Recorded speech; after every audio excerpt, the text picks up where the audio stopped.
Comenzamos aquí entonces la primera clase grabada para el curso ¿Cómo fue que nos pasó? De Historia Argentina. Corresponde al siglo XIX. ¿Por qué elegimos el siglo XIX? Por una cuestión práctica que corresponde más a los docentes que enseñan en las diferentes escuelas y que tienen subdividida la materia. Dejamos para otra oportunidad el comienzo, porque en realidad la historia argentina, determinar el comienzo de la historia argentina es el primer problema. ¿Cuándo empezó la historia argentina? Con la Constitución de 1853, con la revolución o ruptura del orden político en Buenos Aires en 1810, antes de eso. Personalmente creo que empezó mucho antes. De manera que tomamos por una cuestión de comodidad el siglo XIX, de practicidad. Sin dejar de señalar como primer punto a tener en cuenta que hay una matriz originaria anterior y que esa matriz originaria es fundamental en el estudio de historia argentina porque señala nada más y nada menos que la identidad argentina. ¿Cuál es la identidad argentina? La que responde a esa matriz originaria en primer lugar, que luego va a ser alterada porque hay una dinámica en la población, en la cultura, en la sociedad, pero la matriz original y originaria, ambas cosas, original y originaria, es el encuentro entre la hispanidad y los pueblos originarios, o para decirlo de otra manera, hispano-criolla indígena. Esa raíz hispano-criolla indígena existió y fueron 3 largos siglos, donde hay muchos aspectos que señalar. Sabemos que respecto de la matriz originaria, y es lo único que vamos a decir, hay posiciones diversas y extremas que a lo largo de estos 200 años han impuesto su propia visión y versión de la historia y de esa matriz y se han sucedido en el predominio. Personalmente creo que los extremos están equivocados y que ni la leyenda negra ni respecto de la ocupación española de América ni tampoco la leyenda rosa que hace una apología son visiones equivocadas, más cerca de autores como Martín Sarasola, que habla de nuestra raíz mestiza, nuestros paisanos los indios, acerca de esos autores que buscan un equilibrio en ese encuentro, incluso el propio José María Rosa, es decir, buscar reivindicar aspectos positivos de aquel encuentro sin dejar de reconocer lo negativo. Tenemos ahí una matriz y, vuelvo a decir, el primer problema. ¿Quiénes somos?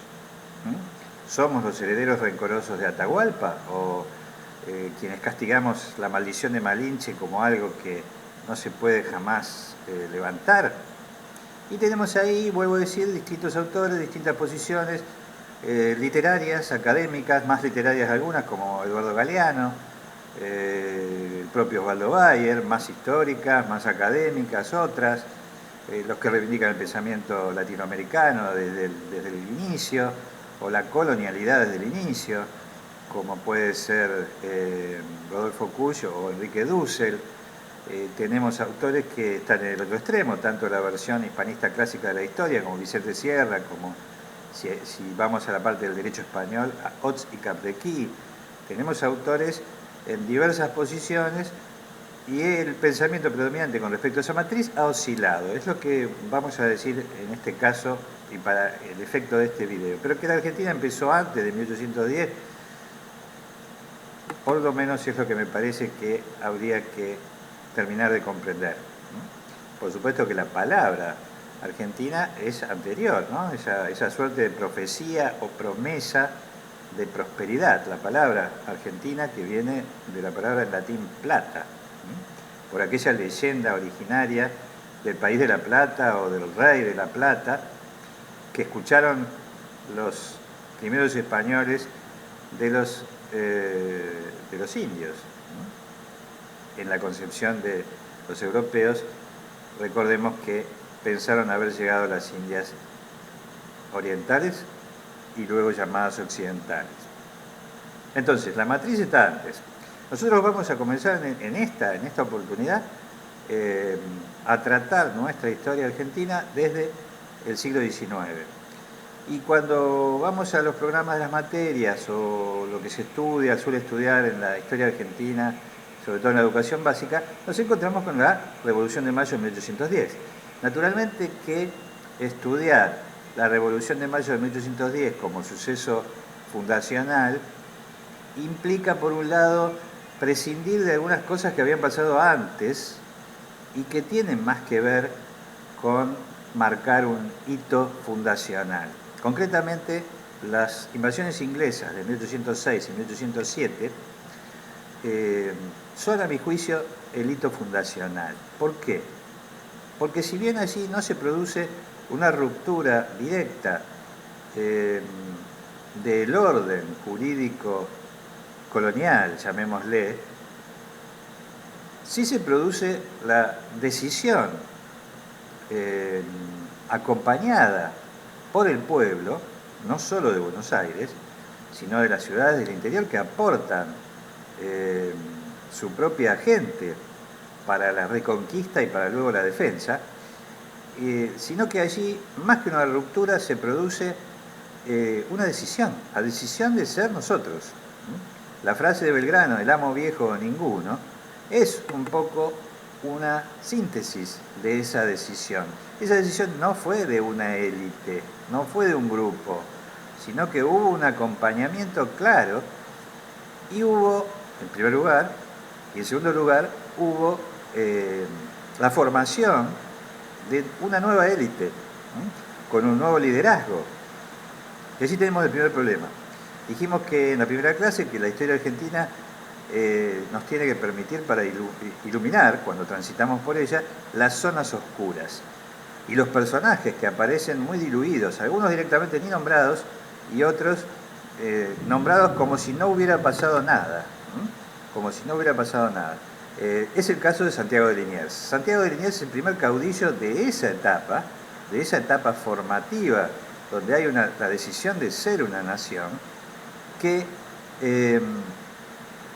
está justamente ubicado en el medio de una tormenta perfecta, porque el siglo XIX en la Argentina se inicia con una tormenta perfecta, que es el choque de las mentalidades, la vieja mentalidad aristocrática, que responde a la clásica clasificación del feudalismo, con valores como el honor, la lealtad, la fidelidad, jerarquización social, prestigio. Todo eso choca con la nueva época expresada por las grandes revoluciones industrial, inglesa sobre todo, y política francesa, revolución ideológica que se venía incubando y que es necesario reconocer y recordar que somos un barrio del mundo, siempre.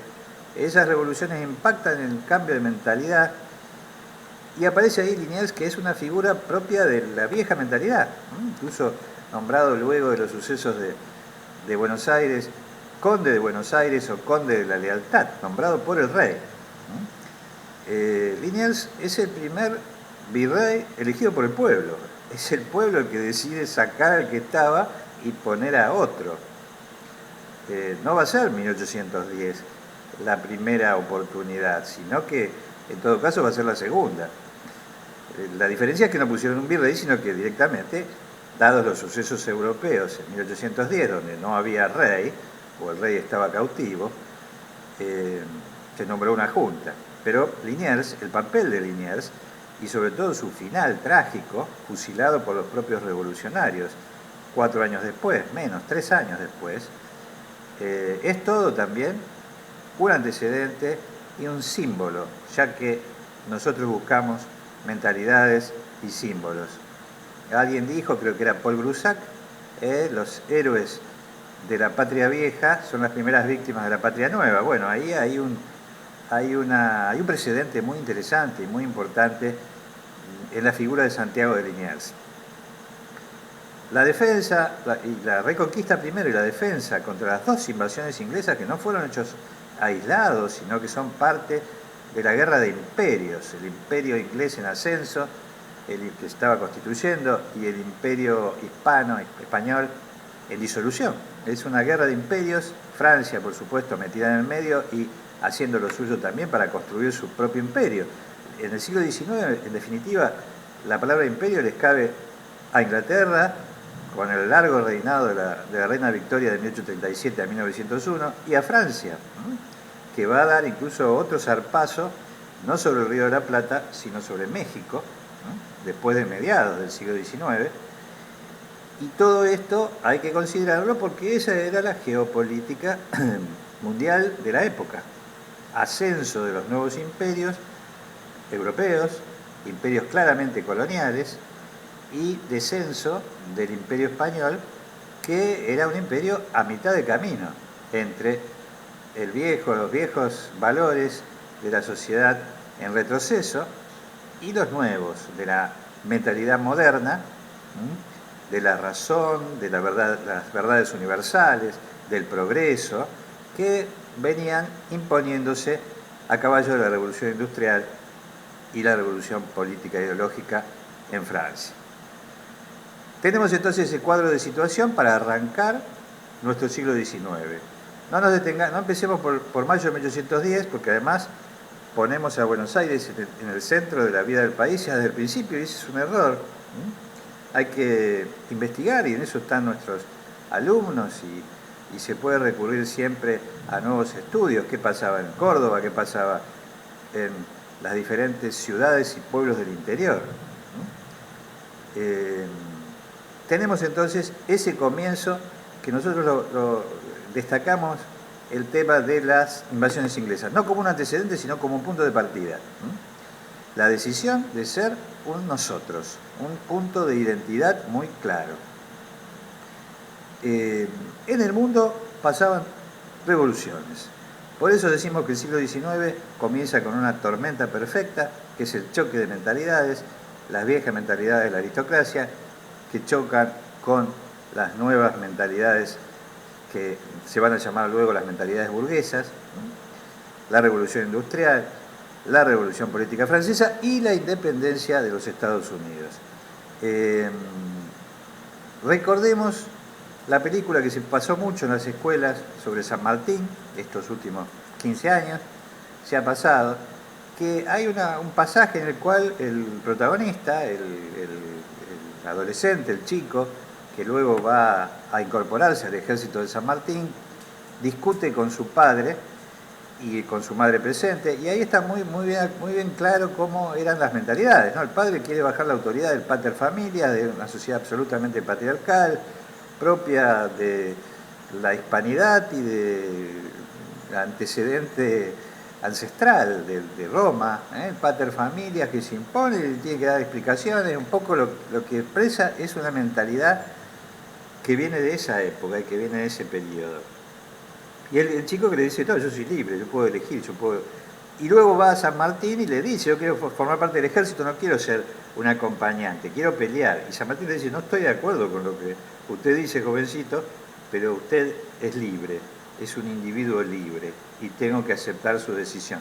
Esas dos escenas, si bien por supuesto un poco así automática, mecánica, digamos la diferencia, pero expresa de alguna forma ese choque de mentalidades del que estoy hablando. Dijimos entonces la tormenta perfecta, que se inicia con el choque de mentalidades. Revolución industrial, Revolución francesa e independencia americana. Solemos hablar de los autores franceses, de Montesquieu, de Rousseau, de Voltaire, de D'Alembert, en fin, de la Revolución Francesa, de todos sus autores, de la enciclopedia, y de la Revolución Industrial también mencionamos los inventos, qué pasó con la tecnología, el maquinismo que se impone, no solo como dato objetivo, sino como dato mental. Es decir, el hombre se da cuenta que a través de las máquinas puede dominar el mundo, y entonces el maquinismo genera también una nueva mentalidad. No es solo describir cuáles fueron los inventos propios de la revolución industrial y el avance de la tecnología, sino cómo va cambiando la mentalidad y las ideas predominantes. Y no quiero dejar de mencionar a la independencia en 1776, justamente el año que se crea el Virreinato del Río de la Plata en el sur, en España. España crea el Virreinato del Río de la Plata y se inicia el proceso de independencia, o sea, se declara la independencia de los Estados Unidos en el norte de América, contra Inglaterra. Ese comienzo, confirmado luego con las sucesivas actas que las ex colonias inglesas van dictando, terminan en Filadelfia en 1787, la Constitución. Esa Constitución y ese proceso también es un gran antecedente. Cierto sentimiento anti-norteamericano, compatible con el sentimiento anti-inglés, muchas veces nos ha obligado a prescindir de la importancia de esos autores también. Mencionamos los anteriores, incluso algún inglés, Locke, pero en general Montesquieu, Rousseau, son transitados con respecto a las nuevas ideas, pero transitamos mucho menos los autores norteamericanos. De la Constitución, como Madison, Jay, Hamilton, pero también Alexis de Tocqueville con La democracia en América, cómo incluso van previendo lo que va a pasar siglos después. Eso a veces lo subestimamos simplemente por un prejuicio que nos hemos puesto como máscara ideológica. Los autores norteamericanos son importantes sobre todo cómo ven la democracia, no solo en Norteamérica, sino cómo va a evolucionar la democracia. No solo como molde de la Constitución, que luego las ideas de Alberdi complementan nuestro caso, sino también en general con respecto a la democracia. Tenemos entonces esos antecedentes, no nos salimos de ahí, podemos mencionar, por supuesto, los antecedentes internos, qué pasaba en la sociedad indiana, una sociedad dividida, como era la sociedad de la Europa y sobre todo de la España, que trajo su sociedad a América, y las diferencias entre blancos peninsulares, blancos criollos, nacidos en América, indios, afrodescendientes, y ahí tenemos que iluminar, porque hay una zona totalmente oscura. Justamente uno de los batallones que se forman para la reconquista y luego la defensa de Buenos Aires son los indios, pardos y morenos. De manera que con pequeños detalles podemos empezar también a iluminar esas zonas de sombras que tiene nuestra historia, que no las menciona de dónde salieron. Bueno, si pusieron un batallón es porque evidentemente eran importantes en la sociedad criolla y que era una sociedad profundamente desigual, marcadamente desigual, por la simple transferencia de lo que España trajo de lo que era España, con sus luces y sus sombras.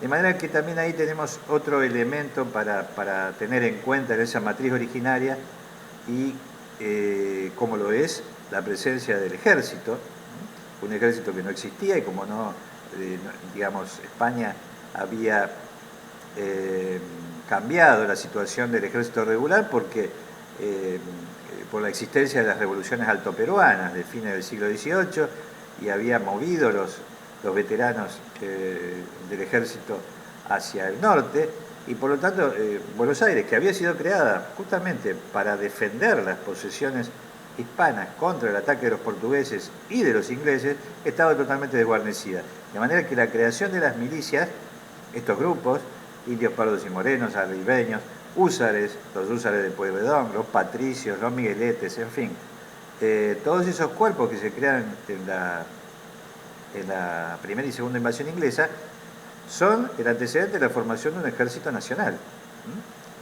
y de la participación del ejército en la vida política argentina, cosa que va a ser permanente en los dos siglos, XIX y XX.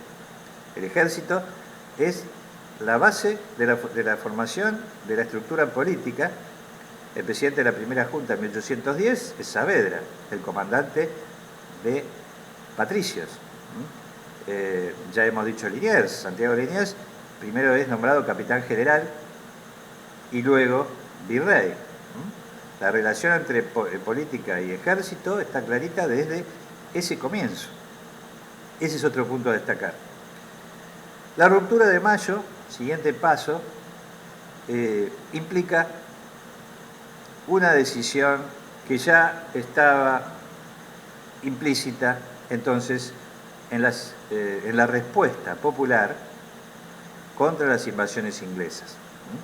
Los ingleses se hicieron de Buenos Aires, estuvieron en Buenos Aires, hicieron jurar a las autoridades por el rey, por su rey, ¿no? Que es ahí cuando Belgrano se escapa y pronuncia aquella frase de el amo viejo ninguno.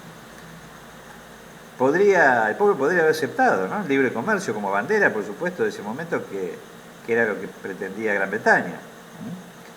De modo que ese momento inicial, fundacional, que es completado en mayo de 1810 porque los sucesos en España precipitan la caída del rey, la caída de la monarquía, su reemplazo por una monarquía extranjera y el comienzo de la guerra de independencia en España contra la invasión de Napoleón y del ejército francés. Y allí aparecen los enigmas, ¿no?, de nuestra historia. El enigma San Martín. San Martín es un enigma bajo el punto de vista que se lo mire. Últimamente están los que revisan y los que mencionan que el plan Maitland ya anticipaba lo que luego San Martín hizo y que, por lo tanto, sus contactos con las logias y con la masonería inglesa tenía que haberle provisto de ese plan. Bueno, de eso hay muchas cuestiones, pero es un enigma de todo punto de vista porque es un personaje extraordinario, bajo el punto de vista que se lo analice. Es un hombre justamente que en ese choque de mentalidades está a mitad de camino, es decir, toma lo mejor del pasado épico, heroico, es casi un caballero español del Quijote o del Mío Cid, con el código de honor de los granaderos o con las máximas que luego le dedica a su hija Merceditas. Esas son cosas que tienen que ver más con el pasado de ese momento que con el presente, pero sin embargo era un hombre también del presente, a punto tal que siendo un soldadote, como le dijo a alguno de sus parientes políticos, hosco, un soldadote hosco, cruzó el océano con una colección de libros, o sea, con más de 700 volúmenes, que la mayoría de los cuales luego terminan primero en Mendoza y luego en la Biblioteca de Lima. De modo que era un hombre que en eso parecía del Renacimiento, preocupado por el saber, por la ilustración, por la libertad, partidario de los gobiernos fuertes, pero a la vez de la libertad. O sea que es un enigma, vuelvo a decir, como a caballo de las dos mentalidades. La mentalidad vieja del feudalismo, con los mejores valores como el honor, la libertad. El código de honor de los granaderos a caballo es realmente un código lleno de valores éticos que lo pintan en esa faceta. Y luego entiendo que lo del valor a la ilustración, a los libros, la frase aquella de que la biblioteca es más importante que los ejércitos, también lo pintan. San Martín sigue siendo un enigma en muchos aspectos y sigue siendo una vida fascinante y un personaje extraordinario, digno de ser llamado el padre de la patria, junto con Belgrano, sin duda. Entonces, tenemos ahí el siguiente paso, que implica la distinción entre guerra de independencia y guerra civil. ¿Hubo una guerra de independencia? Sí. ¿Hubo una guerra civil? También. Y son procesos que se van dando simultáneamente. El choque de mentalidades ya es una guerra civil. Si padres e hijos discuten de la forma en que es presentado, vuelvo a decir, en aquella película, que se presenta de alguna forma en la película también tradicional, La Guerra Gaucha, ¿no?, donde hay sacerdotes a favor de los realistas, hay sacerdotes a favor de la causa patriota. Hay una guerra civil entre españoles, porque no olvidemos que eran todos españoles. Y aspectos de esa guerra civil se marcan incluso en lo que nosotros conocemos como batallas de la independencia, por ejemplo la batalla de Salta, donde se enfrentan Belgrano y Pío Tristán, que habían sido compañeros de estudio en Europa, en la universidad, en España. Y ambos nacidos, uno en Buenos Aires y el otro en Arequipa. O sea, que pertenecían a la misma sangre criolla. Y se enfrentan uno al lado otro del otro. Y la continuidad, Belgrano muere, ya sabemos, joven, relativamente joven, 1820, pero aquel general realista que lo enfrentó muere entiendo que casi a los nonagenarios, en su ciudad natal o en su tierra natal, luego de haber sido ocupado distintos cargos, no solo durante el periodo realista, sino durante el periodo posterior a la independencia. Reconocido entonces por los patriotas, tanto como antes por los españoles. Incluso alcanzó a ser, entiendo, por unos días el último virrey, el que declara la disolución, digamos, de la estructura política virreinal en el Perú.